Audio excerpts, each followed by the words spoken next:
Pada video sebelumnya sudah saya jelaskan tentang persiapan yang harus dilakukan sebelum membangun master budget, yaitu tentang data lokasi, rencana produksi, curah hujan, hari kerja dan jam kerja efektif, daftar rencana alat yang akan digunakan, spesifikasi teknis dari alat yang akan digunakan, upah operator atau driver, jenis material, format kapasitas produksi alat, dan format biaya pemilikan dan operasional alat. Pada video berikut ini yang akan kami sampaikan adalah tentang format master budget jika semua peralatan dilakukan dengan investasi, dan format master budget jika semua peralatan dilakukan dengan sistem rental.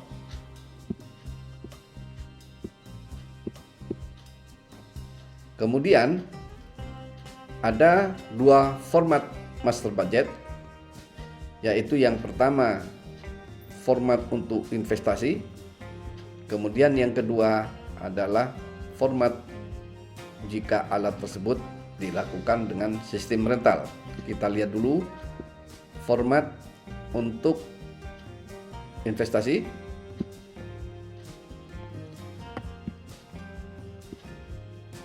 Di sini antara investasi dan sistem rental hanya berbeda di sini. Untuk biaya alat per jam dihitung secara detail di sini. Owning cost-nya berapa, bahan bakarnya berapa, oli, grease, filter, perbaikan dan pemeliharaan, biaya ban, operator, dan special item, sehingga totalnya per jam berapa. Kita lihat untuk rental, ini adalah perbedaannya. Untuk biaya alat yang dimasukkan di sini, harga rentalnya, harga BBM-nya, biaya operator, karena ada beberapa biaya yang harus kita siapkan atau kita keluarkan untuk operator atau driver serta helpernya. Kemudian juga jika ada tambahan special item, kemudian totalnya berapa per jam. Kita kembali lagi ke format investasi.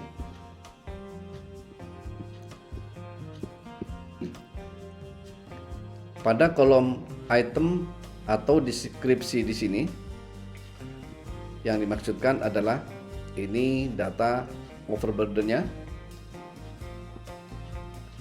Untuk overburden-nya berapa meter kubik dalam satu periode, peralatan yang digunakan itu apa, nah, ini biayanya, ini jumlah alatnya, ini stripping ratio sesuai dengan data teknis yang telah diperoleh atau ditentukan. Kemudian jumlah penjualan batubara, nah, ini termasuk dalam cash in. Sedangkan untuk cash out-nya terdiri dari biaya persiapan, pembangunan kantor mes, base camp, perlengkapannya apa saja, untuk kantor, camp karyawan, dan camp sopir dan operator, peralatan kantor, mes dan camp, gensetnya, radio, dan telepon atau internet. Kemudian pembangunan workshop, warehouse, dan lain-lain yang dibutuhkan untuk mendukung alat-alat yang telah diinvestasi. Kemudian peralatan supporting,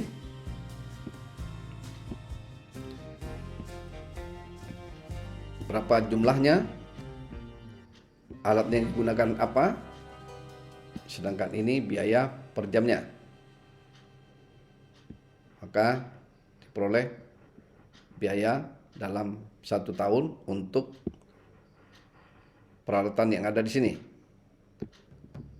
Kemudian untuk pembangunan jalan yang prosesnya terdiri dari ini: clearing site, hauling material ke lokasi disposal, loading tanah untuk penimbunan. Ini untuk angkutan material tanah ke lokasi pembuatan jalan, kemudian dipadatkan dan seterusnya.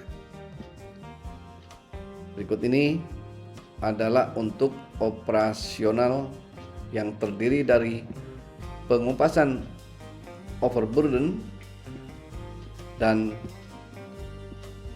road maintenance, kemudian dewatering dan coal getting atau produksi batubara. Untuk proses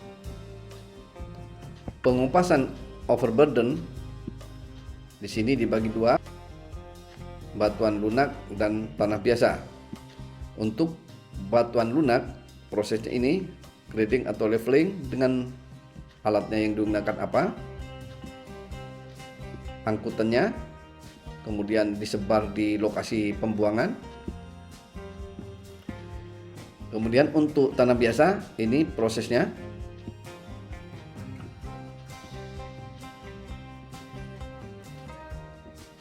berikutnya adalah untuk road maintenance selama pekerjaan tambang batu bara tersebut berlangsung. Dewatering untuk pembuangan air yang ada di lokasi tambang dengan menggunakan multiflow dan water pump biasa. Berikutnya adalah untuk coal getting, yaitu dari lokasi tambang menuju stockpile sementara. Ini prosesnya, ini jarak-jaraknya. Kemudian dari stockpile sementara diangkut ke crushing plant. Sedangkan di sini ada yang langsung dari pit menuju crushing plant. Sedangkan di sini dari stockpile sementara diangkut ke crushing plant. Ini proses di crushing plant, loading ke atas dump truck, kemudian diangkut dari lokasi stockpile ke lokasi hopper. Kemudian di sini adalah kapasitas crushingnya. Setelah proses di crushing plant, kemudian batu bara diangkut ke pelabuhan. Ini loading ke dump truck, sedangkan ini angkutan dari crushing plant menuju pelabuhan. Berikutnya barging atau port handling yang terdiri dari ini. Ini ada port fee atau jasa pemakaian pelabuhan. Berikutnya adalah biaya transshipment, yaitu biaya angkutan tongkang dari lokasi pelabuhan menuju lokasi mother vessel. Berikutnya untuk overhead terdiri dari biaya untuk head office, sedangkan berikutnya adalah biaya untuk di lokasi tambang. Gaji karyawan, ini jabatan-jabatannya, sedangkan angka-angkanya di sini rencana jumlah karyawan untuk masing-masing bagian. Berikutnya untuk makan karyawan. Dan dimasukkan juga tentang biaya kantor proyek, perjalanan dinas, konsumsi BBM supporting, konsumsi BBM peralatan supporting, repair and maintenance untuk peralatan supporting, dan telepon, air, listrik, dan lain-lain. Di sini ada disampaikan juga atau dimasukkan juga tentang pajak pemerintah, royalty fee untuk perusahaan pemilik izin usaha pertambangan, manajemen fee atau insentif karyawan, dan fee pemilik lahan. Sehingga kita peroleh selisih antara cash in dan cash out dalam 1 tahun atau selisih per bulan. Kemudian berikutnya adalah profit sharing untuk pemilik SPK, pemilik dana, dan mediator. Nah, di sini cash in, di sini cash out, sedangkan yang tadi adalah selisih antara cash in dan cash out.